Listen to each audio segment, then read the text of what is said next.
Hello everyone, welcome back to my channel.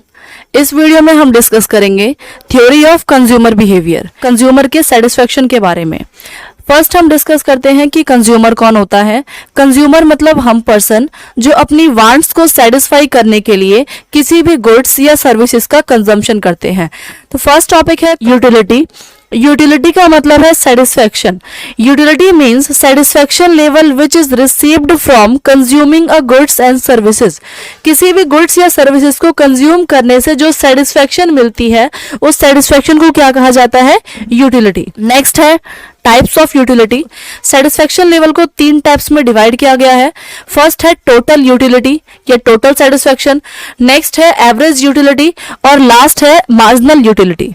Total utility का मतलब है कि जितना भी हमने गुड्स या सर्विसेज कंज्यूम किया उन सब के कॉम्बिनेशन से कितना सेटिस्फेक्शन हमें रिसीव हुआ है। तो टोटल यूटिलिटी जिसका फॉर्मूला है summation of marginal utility. Next one is average utility.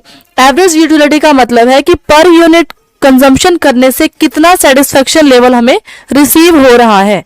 तो यहाँ पे इसका फॉर्मूला क्या होगा? टोटल यूटिलिटी अपॉन में नंबर ऑफ यूनिट।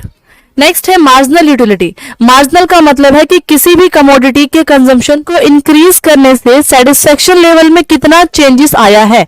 इस चेंजेस को क्या कहा जाता है? Marginal utility. Marginal means changes, जिसका फॉर्मूला है change in total utility upon में चेंज इन क्वांटिटी। डेल्टा क्या शो कर रहा है? चेंजेस को, जिसका दूसरा फॉर्मूला हो सकता है टोटल यूटिलिटी n माइनस में total utility n minus 1। Means अभी जो करंट टाइम पे हमें सेटिस्फेक्शन मिल रहा है माइनस जो पहले सेटिस्फेक्शन रिसीव होता था। तो इसी टॉपिक को हम टेबल के अकॉर्डिंग डिस्कस करेंगे। जैसे हमने इस टेबल के अकॉर्डिंग 1 से लेके 6 तक कमोडिटीज ली है और फर्स्ट यूनिट कंज्यूम करने से हमें 30 यूनिट की यूटिलिटी मिल रही है। एक यूनिट हमने इंक्रीज किया तो हमें 55 तक की यूटिलिटी मिल रही है। इसी तरीके से टोटल यूटिलिटी अज्यूम कर ली है। नेक्स्ट हम कैलकुलेट करेंगे एवरेज यूटिलिटी। एवरेज यूटिलिटी जिसका फॉर्मूला है टोटल अपॉन में क्वांटिटी। तो टोटल यूटिलिटी 30 डिवाइड में नंबर ऑफ क्वांटिटी आ गया 30। नेक्स्ट वन इज जब हमें 55 यूनिट की यूटिलिटी रिसीव हो रही थी तो हम उस टाइम पे 2 यूनिट गुड्स कंज्यूम कर रहे थे, तो 2 से इसे डिवाइड कर दिया, ये आ गया 27.5।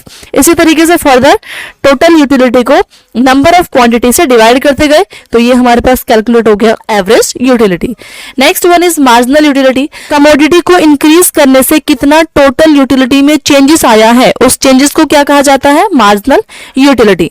जैसे हमने यहाँ पे 1 यूनिट कंज्यूम किया था तो यहाँ पे हमें 30 यूनिट की यूटिलिटी मिल रही थी, मतलब सेटिस्फेक्शन मिल रहा था। जैसे ही हमने 1 यूनिट इंक्रीज किया तो हमारा यहाँ पे सेटिस्फेक्शन लेवल 30 से होके 55 हो चुका है। इसका मतलब 25 यूनिट्स की जो यूटिलिटी है वो इंक्रीज हो चुकी। तो ये जो 25 है वो क्या कहलाएगा? Marginal utility.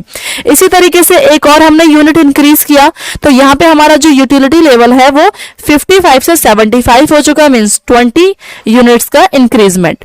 Next 5th point पे आके हमारा जो यूटिलिटी लेवल है वो बिल्कुल कांस्टेंट हो गया, मतलब पहले भी 90 था और अब भी 90 है। इसका मतलब मार्जिनल यूटिलिटी क्या होगा? 0। नेक्स्ट वन इज जैसे ही हमने 5th के आगे एक और यूनिट कंज्यूम करना स्टार्ट किया, मतलब अब हम उस गुड्स को यूज करते हुए बिल्कुल बोर हो चुके हैं, तो उस केस में हमारा जो सेटिस्फेक्शन लेवल है वो इंक्रीज होने की बजाय क्या होगा? डिक्रीज। 90 से क्या हो गया? वो 80, मतलब डिक्रीज हो गई हमारी टोटल यूटिलिटी। तो यहाँ पे मार्जिनल यूटिलिटी क्या होगा? -10। नेक्स्ट है utils is the units of utility. Utility को मेजर करने के लिए जो यूनिट्स बनाई गई है उसे हम क्या कहते हैं? यूटिल्स। जैसे किलोग्राम को मेजर करने के लिए केजी बनाया गया है, इसी तरीके से यूटिलिटी मींस सेटिस्फेक्शन लेवल को मेजर करने के लिए जो यूनिट्स बनाई गई है उस यूनिट को क्या पढ़ते हैं? Utils. Okay. Next one is law of diminishing marginal utility या DMU।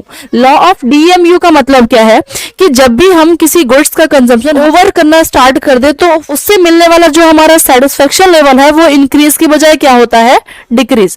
जिस टॉपिक को क्या कहते हैं हम? Law of diminishing marginal utility. The law of diminishing marginal utility state that marginal utility tend to decline. Law of diminishing marginal utility के according जो marginal utility है वो डिक्लाइन होने लगती है जब हम किसी भी कमोडिटी का कंजम्पशन ज्यादा इंक्रीज कर देते हैं, मतलब हम उस गुड्स के कंजम्पशन से अब बिल्कुल बोर हो चुके हैं, तो इस केस में उससे मिलने वाला सेटिस्फेक्शन क्या होगा? डाउन होता चला जाएगा। नेक्स्ट है assumptions। लॉ ऑफ DMU या डिमिनिशिंग मार्जिनल यूटिलिटी की अजम्पशंस क्या है? तो इस कंसेप्ट के लिए अजम्पशंस लिए गए हैं। First, rational consumer. Rational consumer का मतलब है कि ऐसे कंज्यूमर जो कि कमोडिटी अगर यूज कर रहे हैं तो उससे मिलने वाले सेटिस्फेक्शन को डिफाइंड कर पाए, इसे हम क्या कहते हैं? Rational consumer. जैसे अगर हमने 1 यूनिट गुड्स कंज्यूम किया तो हमें जो उससे सेटिस्फेक्शन लेवल मिली, उसके बाद जो हम अदर यूनिट, एक और यूनिट अगर एक्स्ट्रा कंज्यूम कर रहे हैं तो हमारा सेटिस्फेक्शन लेवल इंक्रीज हुआ या डिक्रीज हुआ, उसको डिफाइंड जो पर्सन कर पाता है उसे क्या कहते हैं हम? Rational consumer. तो law of diminishing marginal utility के अकॉर्डिंग फर्स्ट अजम्पशंस ली गई है कि कंज्यूमर्स कैसे होते हैं? रैशनल। ओके, जो डिफाइंड कर पाते हैं अपने सेटिस्फेक्शन लेवल को। नेक्स्ट है सेम क्वालिटी। सेम क्वालिटी का गुड्स होना चाहिए। जो भी गुड्स कंज्यूम किया जा रहा है या फिर जो भी सर्विसेज ली जा रही है वो सेम क्वालिटी की होनी चाहिए। नेक्स्ट है कंटिन्यूअस कंजम्पशन। किसी भी कमोडिटी का कंजम्पशन कंटिन्यूस होना चाहिए। इस तरीके से नहीं कि हमने आज कोई गुड्स कंज्यूम कर लिया और फिर 10 या 15 दिन के बाद वही गुड्स कंज्यूम कर रहे हैं, तो सेम क्वालिटी तो है लेकिन यहाँ पे कंटिन्यूस कंजम्पशन नहीं है, तो इस केस में भी law of diminishing marginal utility का कंसेप्ट अप्लाई नहीं होगा। नेक्स्ट है cardinal measurability. Law of diminishing marginal utility के अकॉर्डिंग जो हमारी यूटिलिटी लेवल है या जो हमारा सेटिस्फेक्शन लेवल है उसे कार्डिनल वे में रिप्रेजेंट किया जाना चाहिए, मतलब नंबर की फॉर्म में। ओके, अजम्पशन होनी चाहिए कि हमने अगर 1 यूनिट गुड्स कंज्यूम किया और हमें अगर 30 लेवल का सेटिस्फेक्शन मिल रहा है, तो अगर हम अपना कंजम्पशन इंक्रीज कर देते हैं तो किस तरीके से हमारा जो सेटिस्फेक्शन लेवल है वो इंक्रीज हो रहा है। ओके, तो इसको डिफाइंड किया जाना चाहिए, इसको नंबर की फॉर्म में लिखा जाना चाहिए और इस नंबर की फॉर्म में लिखना ही क्या कहलाता है? कार्डिनल वे। नेक्स्ट है फिक्स्ड इनकम एंड प्राइस। जो भी पर्सन ये गुड्स कंज्यूम करेगा, कमोडिटी का कंजम्पशन करेगा, उसकी इनकम फिक्स होनी चाहिए, ये अजम्पशन ली गई है।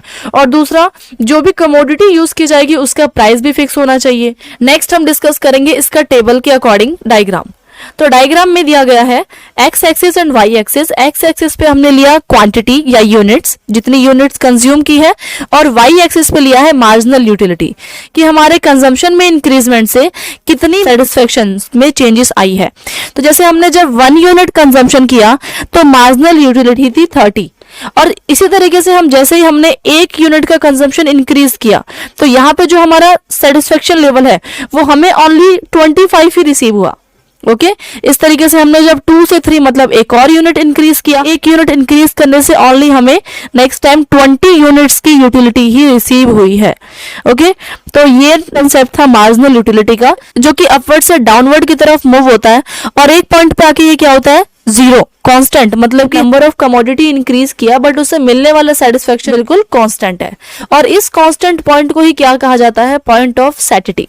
ओके, तो ये 1 मार्क्स में पूछा जा सकता है कि जीरो लेवल मार्जिनल यूटिलिटी को क्या कहा जाता है? तो पॉइंट ऑफ सैटिटी। आई होप आपको आज का कंसेप्ट क्लियर हो गया होगा। अगर आपको इस वीडियो से रिलेटेड कोई भी डाउट हो तो आप कमेंट सेक्शन में कमेंट करें, और अगर आपको ये वीडियो हेल्पफुल लगी हो तो प्लीज इस चैनल को लाइक, शेयर एंड सब्सक्राइब करना ना भूलें। Thanks for watching.